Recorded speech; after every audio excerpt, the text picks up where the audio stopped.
Yeah, you have talent. Talent helps. But with talent, you got to put some hard work to be one of the best, right? And the funding should be there. You could support hockey, like the Canadians do. They easily could support basketball. Why doesn't Canada have a league? Why can't Canada, one of the premier countries in the world, have a league? I don't think it's that complicated. I don't do it for the money. I do it for the culture. I do it for my legacy. I do it for growth. Be Montreal. We got to compete. We have our own. We have our own flavor. Montreal. What's their legacy?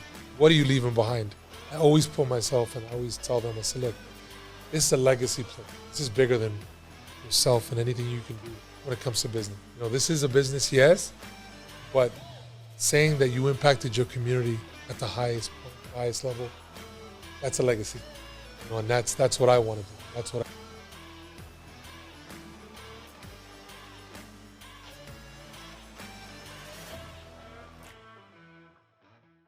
Hey, what's up, guys? Yellow Sea Podcast, and I'm back, your host, Ray Antonio. My next guest, someone that I've been looking forward to have over here. So if you've been following some of the stories, we've been working with the Montreal Toundra, so we're going there. We're going to talk about basketball, developing the basketball market in Montreal. Can we make it to the professional league? That's the next question that I have. However, my guest, the president, the GM, we have a long-time basketball player representing over here, straight from Niagara University, right? That's right. Juan Mendez. Thanks for having welcome. me. Appreciate it. Thanks for having me, Ray. Well, I'm glad that you came. Finally, we made it happen. I know you're a busy man, guy. Very busy, very busy. And I want to give you gratitude on really towards what you are doing. At first, just to put, let's say, some context, we were working together into the streaming of the games online. Yes. And that's where the relationship officially, I guess, started. But besides that, like you being...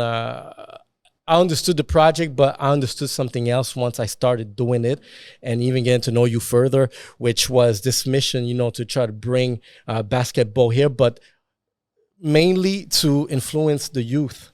I felt like the youth needed something like this, and to be part of it, I feel like, thank you, someone doing these little things that are, shaping the city. Listen, I'm just a cog to the ship, right? It's just a little piece to the puzzle. I mean, honestly, this is bigger than just me. This is bigger than basketball. This is just trying to impact the community the right way and make sure that I do the right thing. At the end of the day, people could talk about money. People could talk about NBA team. People could talk about, wow, it's so great. But you have to impact your community. And this is why I'm here. And I feel to the same time, you might have the answer to this, but how would you like to be remembered at the end of the day? Giving back. Because at a young age, I got an opportunity to go to the U.S. and play basketball. So what I'm trying to do is just come back to my community and do the same to the young kids that don't have that opportunity. So you know what? We want to hear about your story, but before we get into it, I have a segment. So one of our proud sponsor in which it's something that holds me dear is health. Finding a balance with your health, with your lifestyle. So this is why we have this partnership, Santé. Health supplement store here in Quebec, 31 franchise throughout the province. And the reason why I wanted to team up with these guys is that their mission is, to promote good health. And it's something that I've been doing in the past for my message. And once I meet someone, one thing I'm curious about, you being a fast-paced man in a sport, very fast. How do you find the balance in between managing your spirituality, your mentality, your physics, and your family, all this together? What is your hack? My hack, if you want to call it a hack, I mean, it's dedication, putting in the time that's needed for each thing. Like family for me is everything, right? That's the basis and fundamentals of what I do and how I do it, right? It's family. Then obviously comes in work, and everything else, just gets into place. I mean, for me, it's just dedicating the time, putting in the time. When you put in the time, anything's possible. I see what you've done and how you're growing. I mean, this is what you want to do. It doesn't matter where you start; it's where you finish. It's where you finish. So, for well me, said. It's just work.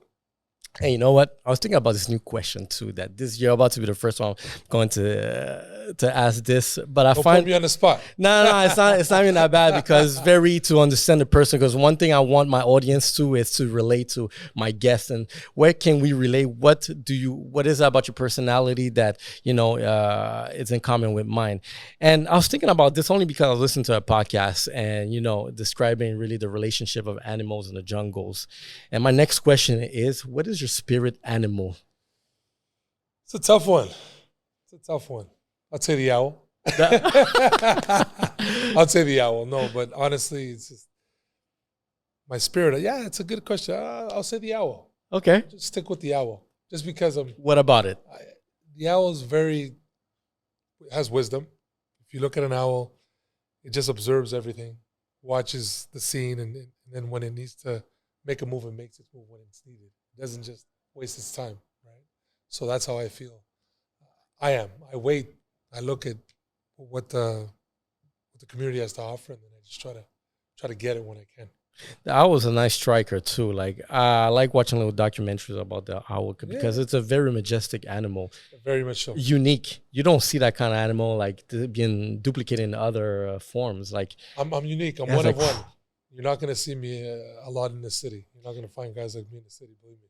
And you know what? Just in a physical way, as a bird, is a big bird. Absolutely. Long wingspan. I know. And you're a big guy too. There you go. So I find like, so that's some relation. So that's what's up. It was kind of obvious too. Tundra. But that's a good one. Gotta play along with it. All right. So, something when, before even meeting you, we have an acquaintance that spoke very well about you, and so many good things to say. He even told me personally, he was like, you know what, you have to bring him to the podcast because he has an amazing story. It's an inspirational story, and I think that I'm ready to hear it. I want to hear some details about it. I've read some of your biography. I was like, all right, I see where he's coming from. I understand the adversity, the struggle, but at the same time also maybe being one of a kind, maybe in this where we are. And tell me about your story. Where did it start? So basically, I mean, a lot of people just see the good. People don't see the struggles. They assume they see the struggle. Everybody lives their own lives, respectfully so. And you go through the ups and downs, but mine is unique. Mine is different. I was born and raised here in Montreal. I started playing basketball. So that's great too. Go figure. A lot of people don't know that when I was in grade 8, I got kicked out of school, and they sent me to an alternative school. Okay, and I didn't want to go to the alternative school because I felt like I didn't belong. Yeah.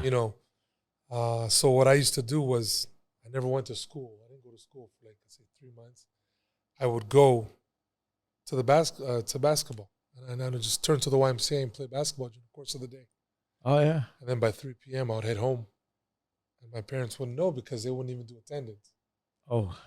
So I jumped on the team. Fast forward 3 months in, I jumped on the basketball team at the YMCA. And I started doing well. Because that was my only focus because there was no more school for 3 months. Even though my parents, if they found out they were going to kill me, I started playing basketball. And I started falling in love with the game, right? This is at 14 years old. Fortunate enough, a person walks into the gym. It was like God sent. Walks into the gym and says, hey, I want you to go to Florida to a prep school. And I looked at him. I said, my parents can't afford this school. The school's a lot of money. At that time, I think per year it was like $25K. Damn. USDs. Now, coming from a, not a privileged home, obviously, not wealthy. My parents couldn't afford that. Fast forward a week later, he came back and said, look, the only thing you have to do is get your ticket and get some clothes and get on a plane. We'll take care of the rest. Oh. And the rest was history. That's a blessing. Yeah, absolutely. That's the beginning of my story. That guy that you spoke to, yes. I think they all come. I've met a few guys that have opened up crazy doors. Exactly. What's his name? Adrian Benjamin. He lives in Ottawa. Benjamin. He lives in Ottawa right now. Shout out. Shout out to Adrian Benjamin. I appreciate you. Thank you very much. And every time I see you, I always say thank you. Because if it wasn't for him, I wouldn't be where I'm at today. Damn, that's what, yo, those people I find, I want to persuade people to, you know, try to find these little individuals, all depending, like you kind of skipped school and did the hard. Person, it's hard. It's very hard because not every day you're going to find people who could. Now they come one into lifetime. Yes. You don't know. In the moment, you don't know what this person's going to do for you, or you're not even expecting it. But it just so happens organically. You know, it's like, it's God sent. I call it God sent. All right, so you were born here in Montreal? Yeah, I was born in Montreal. Oh, yeah, because you have a thick American accent. Yeah.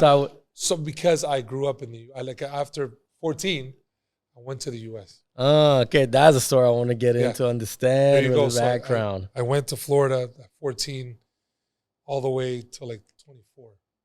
Okay. 23 because I graduated.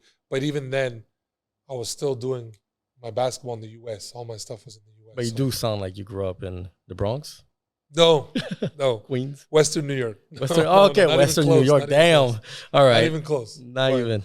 Yeah, I mean, it is what it is. You know, I was able to go over there, high school, prep school, then head up to university, got my degree, and then I played pro for 10 years. So. Growing up, I like to understand like the upcoming of people.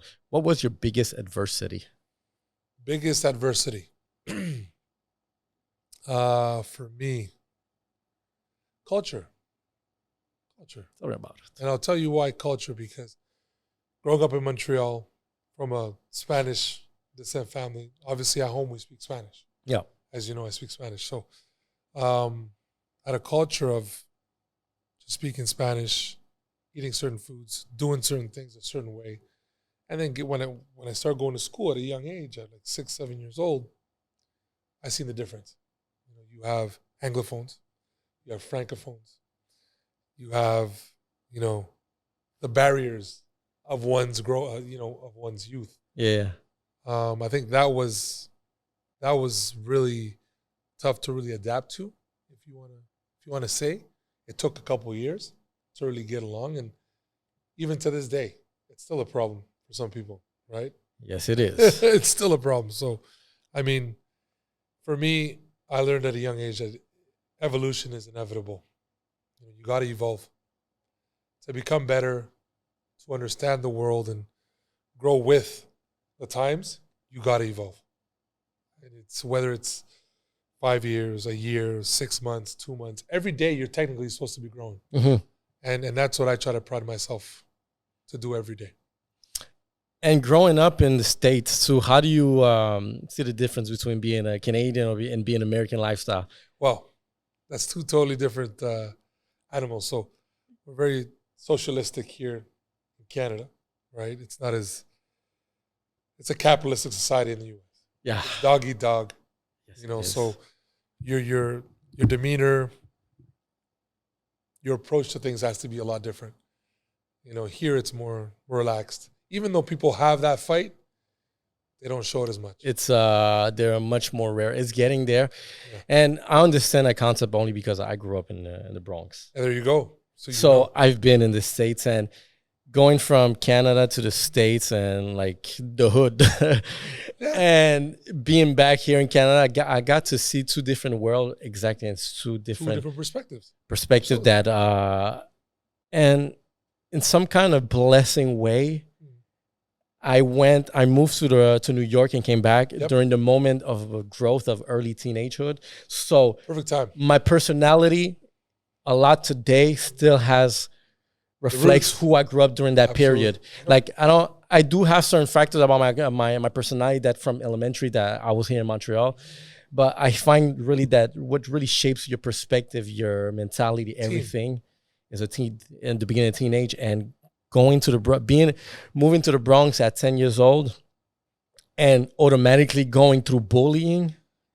Because look, over there, everyone's Latino, so there's no discrimination. You don't see it. There might be the Puerto Rican, Dominican discrimination. That one is an oldie in the Bronx, well, in New York. But being Canadian, in the U.S. That's a different discrimination. That's totally Oh different. my God, Absolutely. I was fresh meat. Yes. Did you feel it too? Were you fresh meat? Well, The people like different. It was different for me because you were a star. I was not as it didn't have to do with basketball. It's just my mentality, my Were you social? my perspective. I was I was social, Okay. but again, being Canadian, like you said, it was always taking a back seat, right? So that fueled me. That put fire to the fuel. Like it just made me into the monster that I became when I was an athlete, right? That no giving up, no just you can't. You're not better than me. I'm better than you. Kind of attitude. You have to, yeah. I had no choice. No, it's not about you have to. It's you have no choice, because already you're in the negative when you walk in the door, right? So I would imagine you playing basketball in the U.S., college. Yeah. Everyone looking at, oh, he's from course. Canada. We're Shit. already come with doesn't belong here. discrimination over there in the Exactly. States. He doesn't belong here, basically, right? It's like we're retarded. They I say tell people all handicap the as being. I tell people all the time, look, it wasn't easy. People just see the records, people see what I've done, but at the end of the day, it was always a struggle.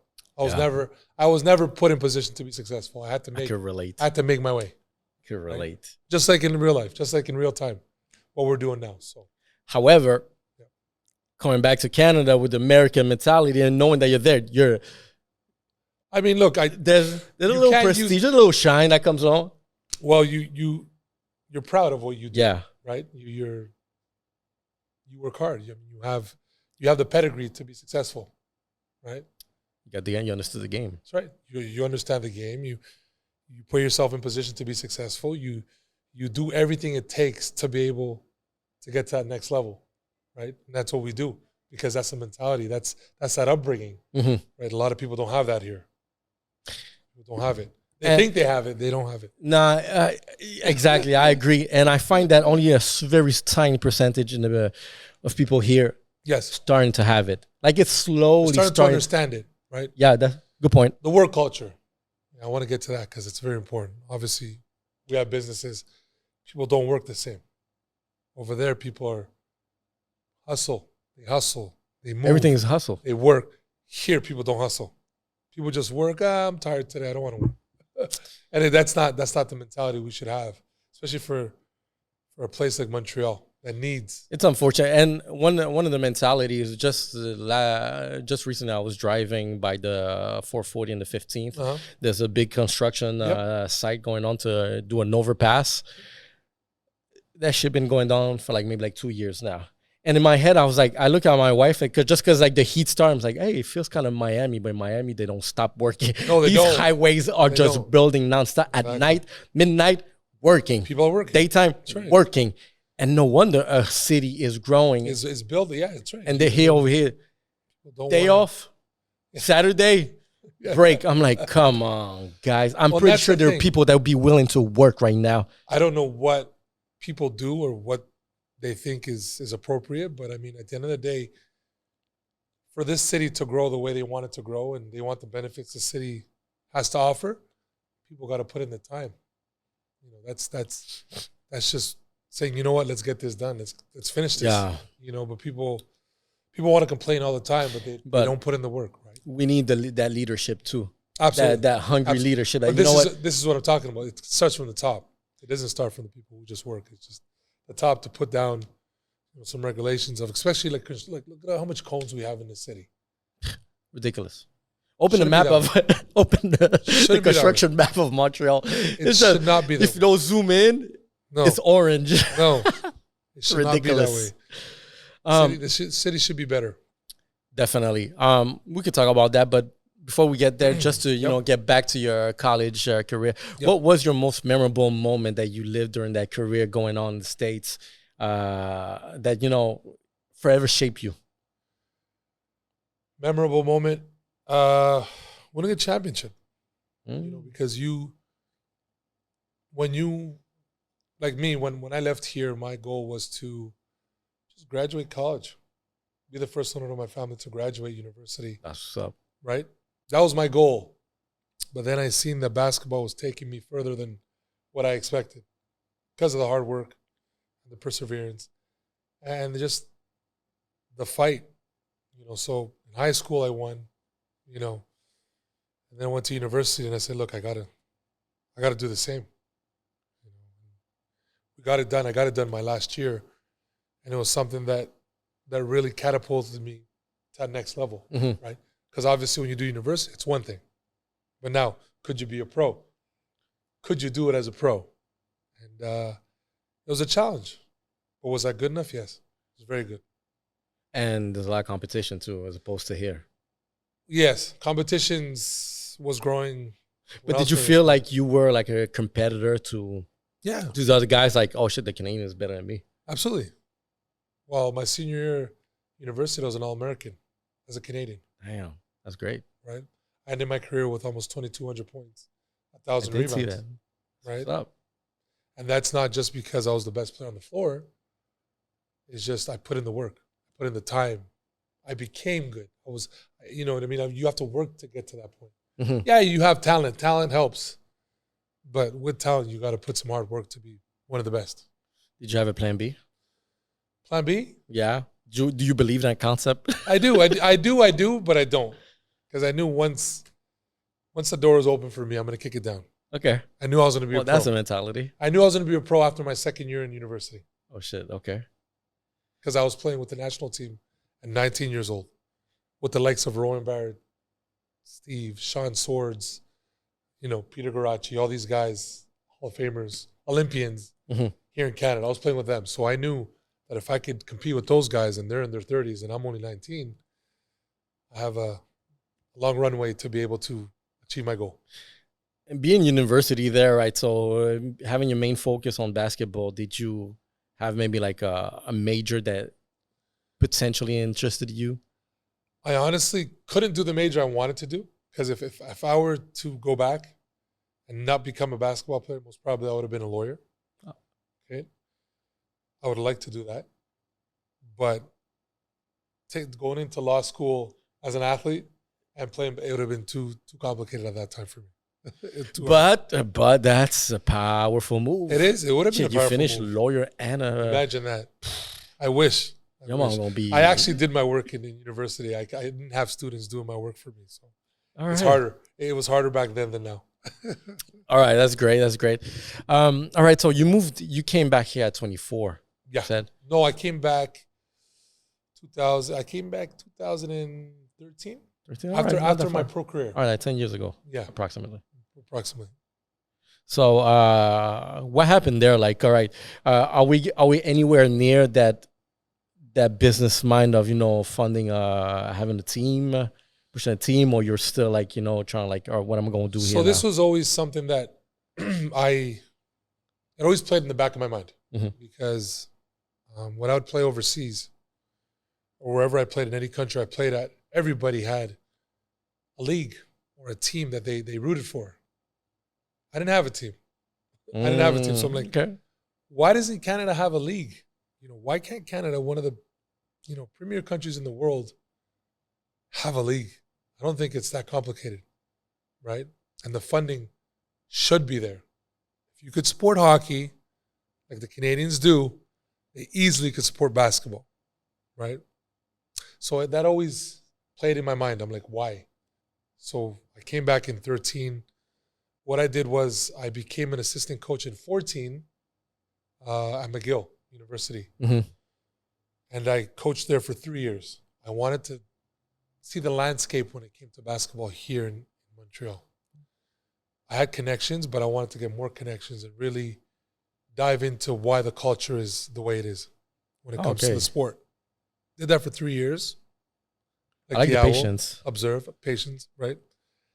3 years. And then I said, okay, well, I think it's time. I think it's time to bring a basketball team to Montreal. And this was in 2018. So that's where it started, like. And that's when it started. Initially, was it Tundra or was there was no? It wasn't even drafted? Tundra. It wasn't. We didn't have a team name. We just had a business plan, a concept of what we wanted to do and how we wanted to do it, and how it's going to work. Right? It was more of putting the pieces together and finding the right players to play the game. All right. How do you pitch professional team to anyone with finance potential, whether it's going to be institution Yep. or an investor Yep. or close friends or whatever? How do you pitch it? I can't go through the pitch as we speak. I can actually, but I don't want to because it's long. No, I understand. But What I do is very simple. I put myself in their shoes. Why? What's your why? All these institutions, all these people that have this money, they have it, right? Financially. But what's their legacy? What are you leaving behind? You know, I always put myself and I always tell them, I say, look, this is a legacy play. This is bigger than yourself and anything you can do when it comes to business. You know, this is a business, yes, but saying that you impacted your community at the highest point, the highest level, that's a legacy. You know, and that's what I want to do. And that's what I try to pitch to them and let them know. I said, look, it's not as expensive as you think it is. Yeah, it costs. It's costly, but it's not nothing out of the world that you cannot afford. You know, and I don't try to, measure people's pockets because I don't know. Yeah, It's more of just making them understand why these things are done. You know, and this is my why, right? I love it. I love the answer. It's like such an easy, smooth pitch. It's very simple. It's very simple. We understand what you're trying to like get through here, and really, because sometimes like exactly like these little steps. Because in business, the biggest thing is about financing, and I'm a true believer that anything can be accomplished with $0 once you start. However, as it grows, as it gets better, you start to be more wise and understand really. All right, I need some kind of resources in order to push this to the next level. And find the right believer, the people that understand really the mission behind it. But it's hard because sometimes these people that you have that are in your camp or your party, they might not understand, right?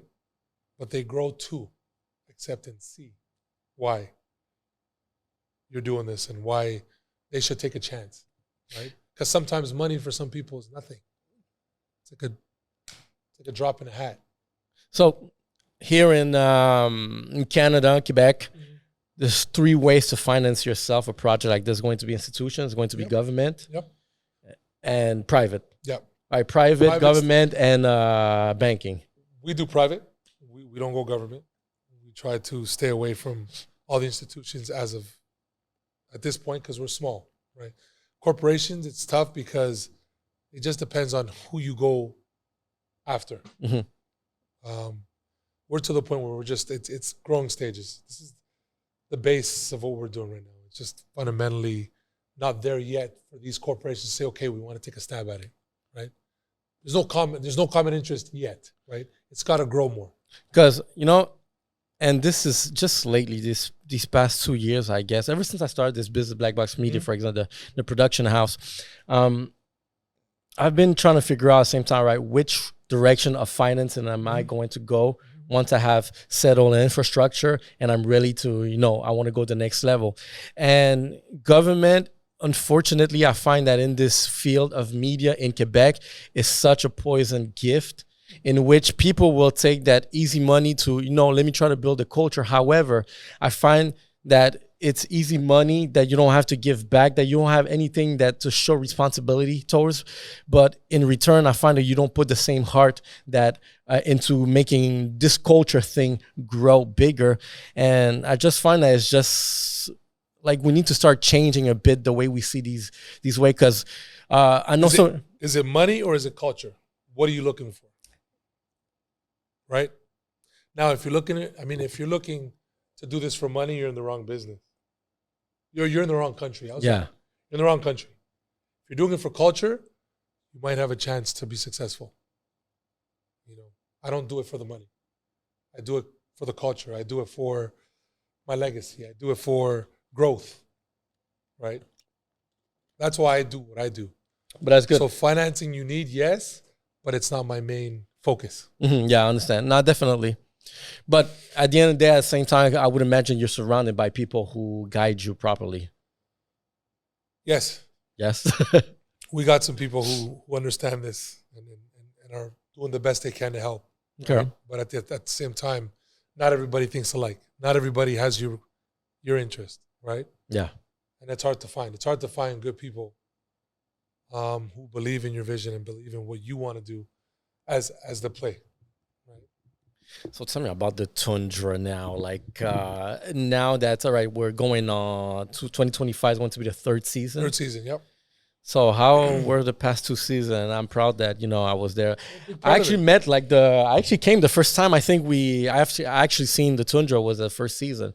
We went to for a halftime show. Yeah. It's work in progress. We did it organically. It wasn't something that we tried to pump a whole lot of money into. We wanted the people to love it for what it was and what it's worth. We try to make it affordable for the fans to make sure they could come watch and enjoy some good basketball. And that's something we take pride in, right? Second season, better.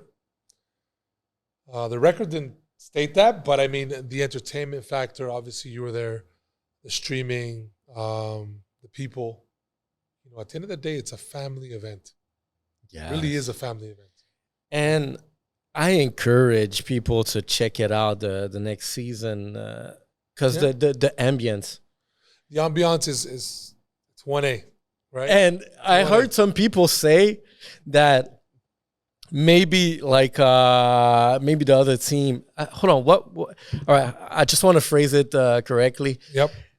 I've heard people say that maybe their team has a caliber a bit above from the Tundra. However, the vibe, it's Montreal. Those same players you're talking about want to come play here in Montreal. So what does that tell you? The vibe, Montreal know how to deliver a good vibe. It's just the culture. And I think this is something that, marketing-wise, we should bank on, pushing the vibe because the ambience. Absolutely. People start, and people were seeing our stories too, the one we're posting, and people were like, oh, what is this? It looks fun. Because obviously we're going to highlight. Of course. We're put our phones when is the peak of entertainment. Yeah. But there were games where it's just going back and forth. It's like, oh, that's nice. Remember, you want to keep people entertained. The whole purpose of any sport, not just basketball, it's any sport. It's to keep them entertained, keep them on their feet, and make it enjoyable. Mm-hmm. When you start charging too much, then it doesn't become fun. Yeah. I'm a big Canadians fan, a Montreal Habs fan. But to go to a game, you got to pay $300 some odd for a ticket, one ticket. Imagine 2 tickets, that's $600. Our economy can't even hold that up. Can't afford that kind of stuff. Already in the back of my mind, I'm thinking, I spent $600 on a ticket for 3 hours. That's not good. Yeah. That's not a good sign. And you're not talking about, drinks or food or whatever you're going to do while you're in the arena, right? It's got to be affordable to the point where people could feel good on spending. And I find too, in an up and coming sport like this too, it needs to be affordable as opposed to the Canadians, for example. It's a legacy sport. It is. At the end of the day, even when they lose, it's packed. But I mean, look, those prices are outrageous. Yeah, okay? They're outrageous. Do they deserve that? Absolutely. They've been around for such a long time. It's understandable. This is a hockey town at the end of the day, right? Hockey is religion, the new religion.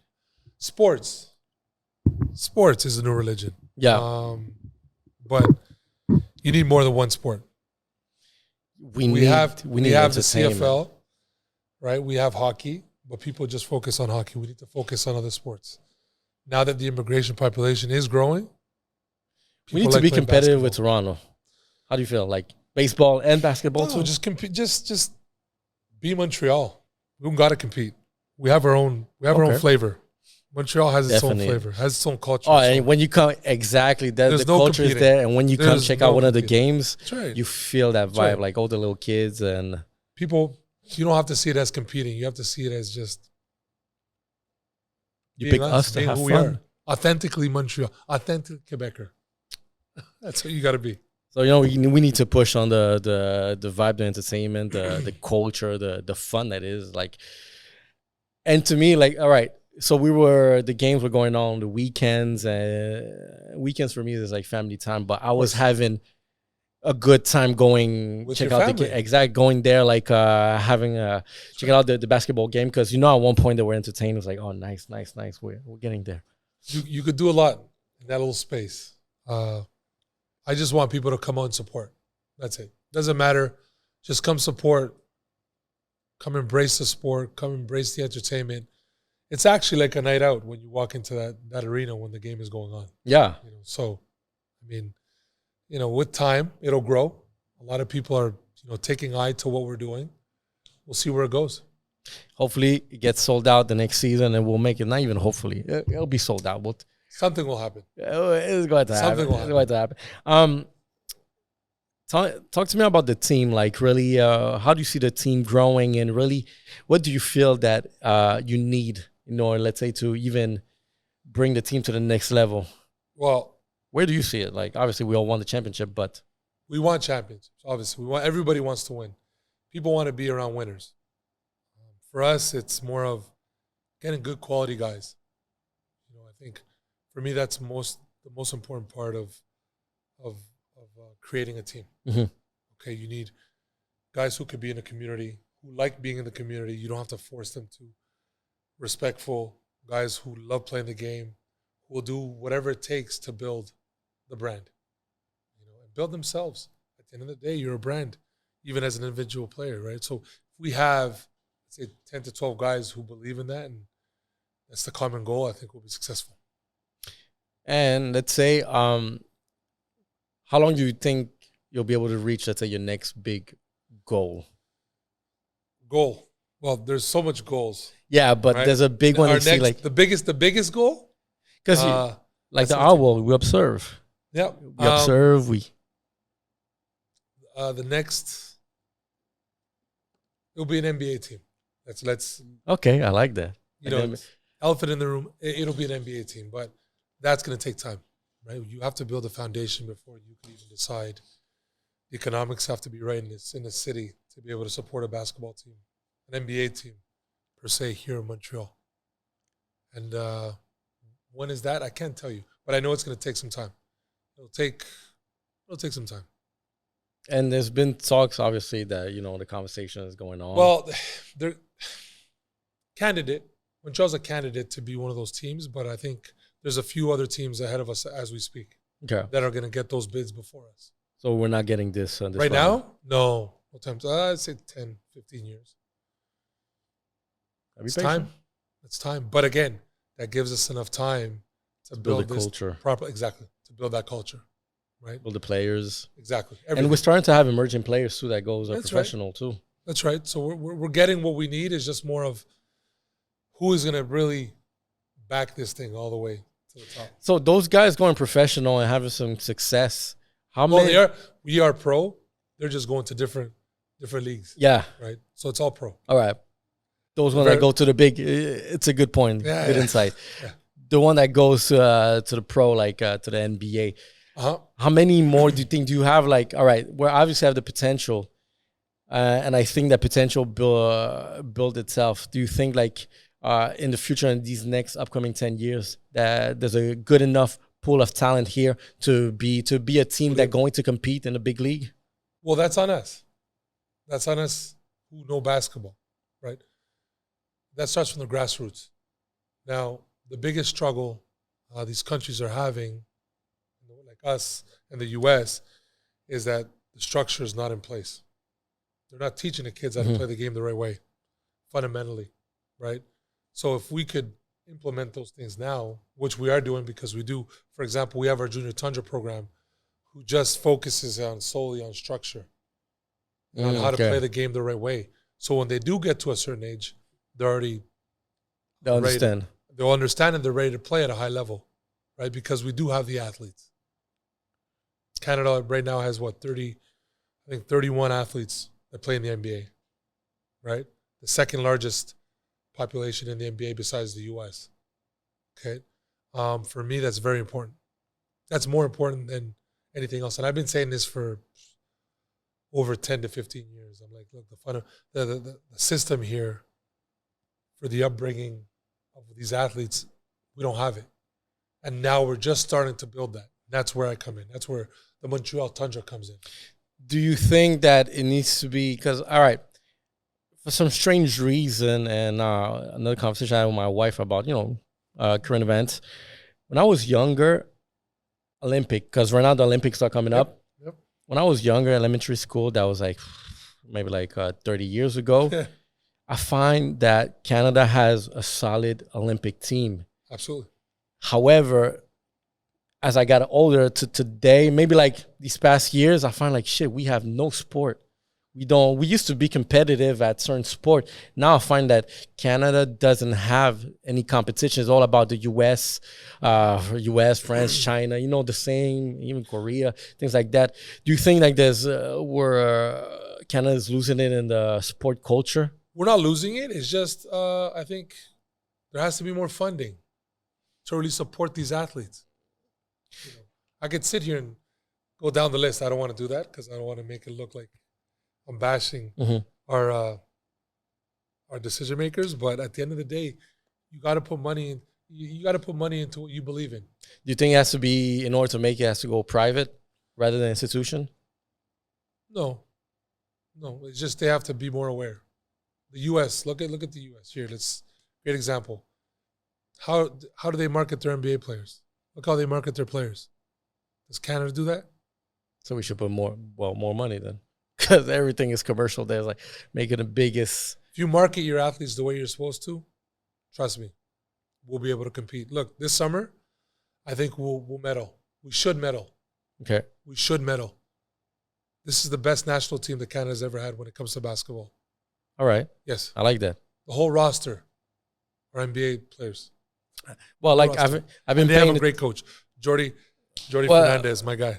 That's interesting. Would you like to be a coach eventually to maybe the team? Coach? No, I don't want to coach. Nah, I don't like coaching.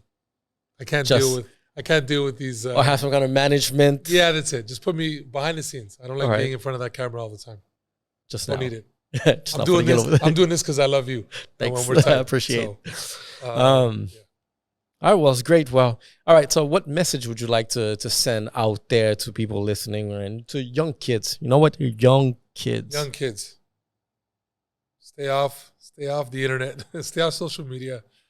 Get out more. Enjoy life. It goes by fast.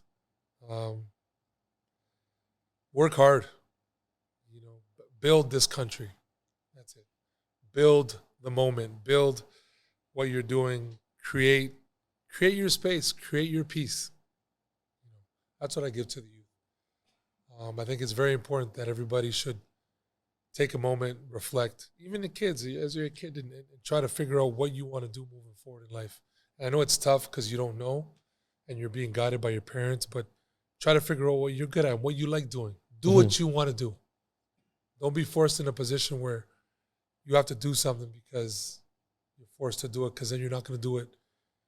You're not going to do it to the full extent. You're just going to do it because you have to. Find something you love. Find your passion. Find the love, whatever it is, and be the best you can be. You heard it from the man, Juan Mendez. Well, thank you for coming. Ray, appreciate you. Thank you. I appreciate the love, and also let's guys just follow MTL Tundra Instagram. Is there a TikTok coming? We do have TikTok. We do have Facebook. You can find it. It's very simple. MontrealTundra.com. You'll find all the information on our page. So come out, support, and I'll see you guys next season. Next season, guys. Season pass. Not one ticket. Season pass. That'll be the best one. So thank you very much, Yellow Sea Podcast, guys. Thank you.